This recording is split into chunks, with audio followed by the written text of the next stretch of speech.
আপোনালোকৰ বেংক একাউণ্টত 10,000 টকাকৈ পুটুং কৰি সোমাই যাব। ঠিক আছে। যিসকল মহিলাই অমৃত বৃক্ষ আন্দোলনৰ সময়ত গছপুলিৰ সেলফি আপলোড কৰিছিল তেওঁলোকৰ বাবে ভাল খবৰ। তেওঁলোকে 10,000 টকা লাভ কৰিব। কেতিয়া লাভ কৰিব আপুনি এতিয়াই সবিশেষ জানিব পাৰিব। তাৰ বাবে যি গাইডলাইন দিছিল অসম চৰকাৰে মই আপোনালোকক জনাই আছোঁ। যি অমৃত বৃক্ষ আন্দোলনৰ আঁচনি আছিল। অমৃত বৃক্ষ আন্দোলনৰ সময়ত গছপুলিৰ ফটো আপলোড কৰিছিলে সেইসকলৰ বাবে ভাল খবৰ।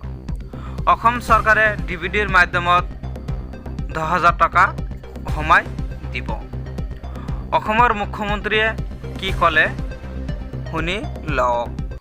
যিবিলাকে ফৰ্ম ফিল-আপ কৰিলে তেওঁলোকে ইলেকশ্যনৰ ঠিক পিছতেই 15 আগষ্টৰ ভিতৰত আপোনালোকৰ বেংক একাউণ্টত 10,000 টকাকৈ পুটুং কৰি সোমাই যাব। ঠিক আছে।